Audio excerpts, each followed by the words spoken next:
Shalom, Bapak Ibu, saudara-saudari yang terkasih di dalam Yesus Kristus. Pada kesempatan hari ini, kita akan ibadah FK mingguan. Mari siapkan hati kita, pikiran, roh, jiwa, tubuh kita. Dengan kerendahan hati kita menerima kebenaran firman Tuhan. Dan biarlah setiap benih kebenaran firman Tuhan tertanam dalam lubuk hati kita, berakar, bertumbuh, dan berbuah lebat untuk hormat kemuliaan Tuhan. Pada kesempatan hari ini kita akan membaca kebenaran firman Tuhan yang diambil dalam kitab Yakobus pasal yang 4 ayat yang ke-11 sampai dengan ayat yang ke-17. Baik, ini ada dua judul perikop. Di ayat yang ke-11 sampai yang ke-12 itu judul perikopnya adalah jangan memfitnah orang. Sedangkan di ayat yang ke-13 sampai dengan yang ke-17 itu judul perikopnya adalah jangan melupakan Tuhan dalam perencanaan. Jadi kita akan bahas ayat demi ayat. Baik, di ayat yang ke-11, saudara-saudaraku, janganlah kamu saling memfitnah. Barang siapa memfitnah saudaranya atau menghakiminya, ia mencela hukum dan menghakiminya. Dan jika engkau menghakimi hukum, maka engkau bukanlah penurut hukum, tetapi hakimnya. Hanya ada satu pembuat hukum dan hakim, yaitu Dia yang berkuasa menyelamatkan dan membinasakan. Tetapi siapakah engkau sehingga engkau mau menghakimi sesamamu manusia? Jadi di sini kita diajarkan bahwa kita tidak boleh memfitnah. Memfitnah di sini bukan hanya sekedar ngomong yang orang itu tidak melakukan tetapi orang itu tidak melakukan tapi kita ngomongnya melakukan, ya kan, memfitnah gitu kan. Terus memfitnah juga bisa secara lebih menyakitkan juga bisa ya, memfitnah lebih menyakitkan. Kalau itu kan ngomong misalnya si A tuh kayak gini padahal dia nggak ngelakuin. Tapi memfitnah di sini juga bisa merusak mentalnya dia juga. Kalau memfitnah yang sampai membuat orang viral yang dia tidak melakukan, difitnah melakukan, itu kan benar-benar membuat karakternya menjadi drop banget gitu ya, saudara-saudari ya. Jadi bukan hanya memfitnah lokal tetapi juga nasional, itu sangat fatal saudara-saudari ya.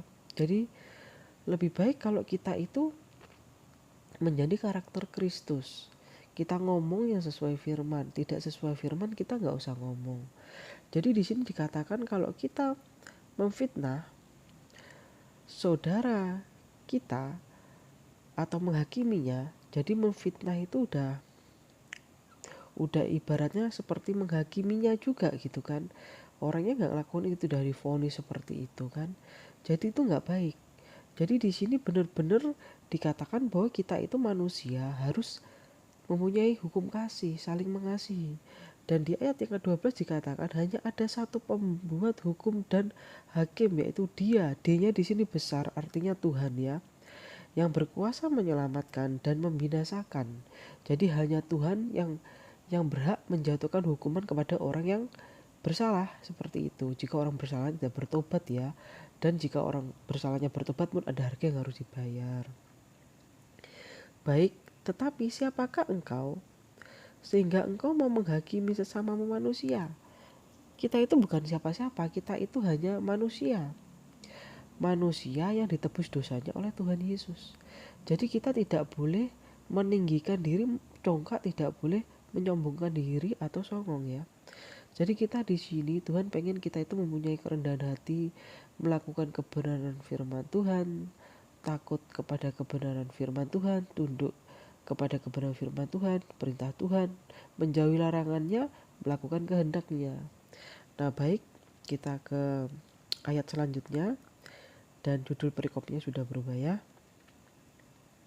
Jadi sekarang, hai kamu yang berkata, hari ini atau besok kami berangkat ke kota Anu, dan di sana kami akan tinggal. setahun dan berdagang serta mendapat untung.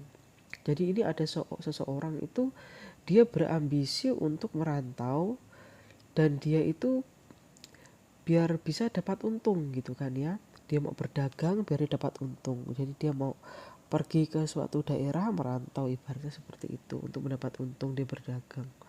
Ayat yang ke-14, sedang kamu tidak tahu apa yang akan terjadi besok. Nah di sini itu orang itu nggak ngerti besok itu dia itu masih hidup atau enggak, seperti itu ya. Baik, ayat selanjutnya, apakah arti hidupmu?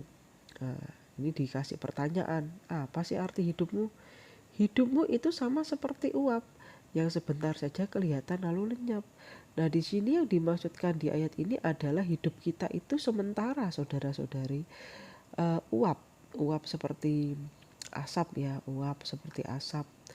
Uap itu kayak kayak kita masak air lalu beruap, ada asapnya, uapnya keluarkan, habis itu kan uapnya hilang, ditiup hilang. Setelah dia udah mendidih beruap, habis itu kalau dia udah dingin, air yang udah rebus, otomatis uapnya udah nggak ada.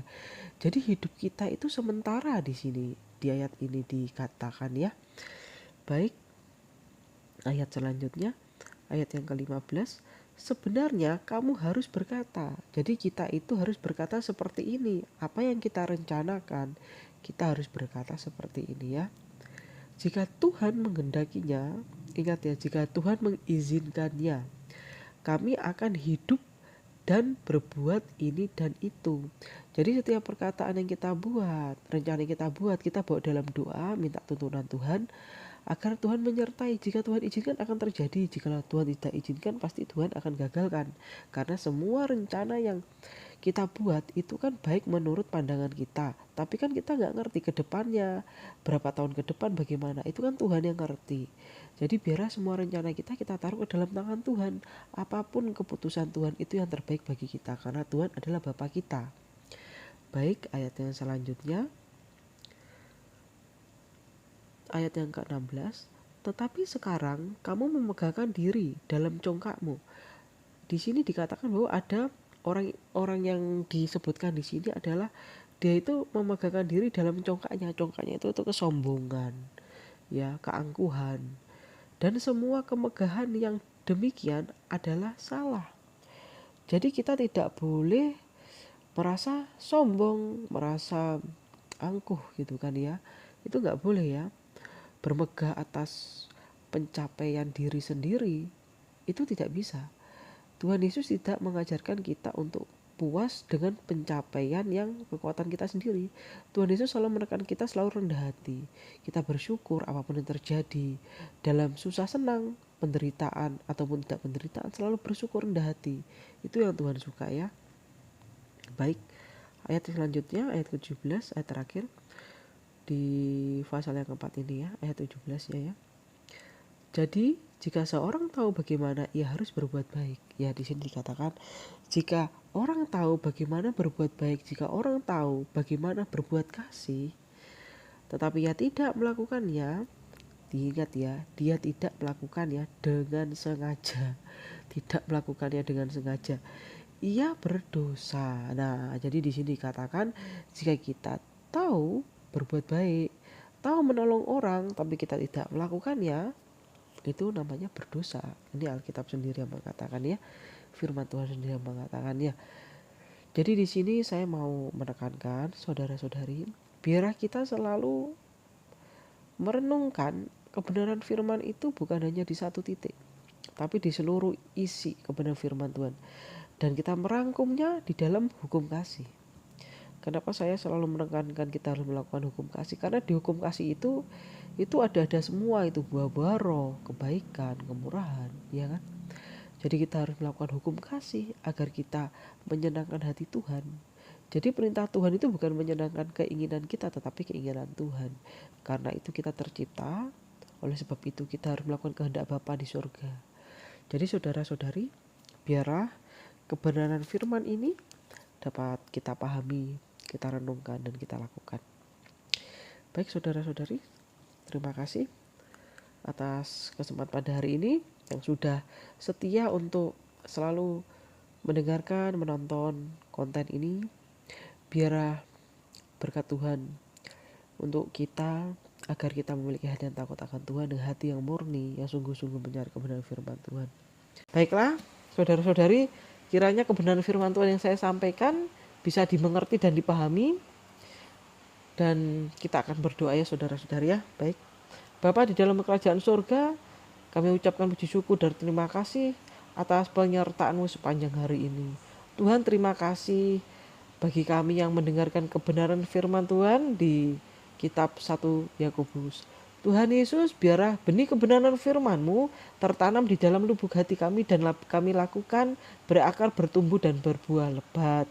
Dan biarlah kami memiliki hati yang takut akan Tuhan, mengasihi Tuhan, haus dan lapar akan kebenaran firman Tuhan. Tuhan Yesus, hamba-Mu ini berdoa untuk orang yang sedang sakit.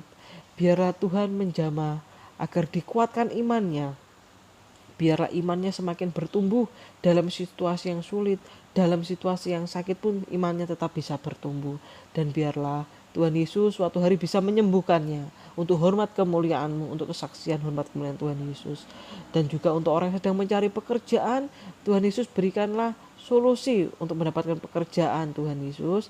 Dan juga untuk orang yang ada dalam lingkungan yang toksik, Tuhan kuatkan. Dan Tuhan berikan jalan keluar juga dalam ketoksikan itu. Biarlah Tuhan Yesus menguatkan iman mereka ya Tuhan.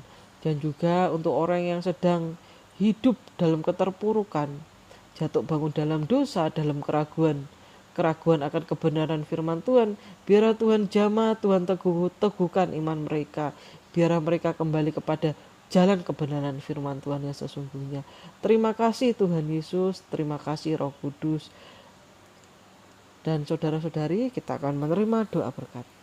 Kasih karunia Allah Bapa kita Yesus Kristus akan menyertai kita sekalian sampai kepada akhir zaman, bagi kita yang betul-betul hidup dalam kebenaran firman Tuhan, yang mengasihi Tuhan.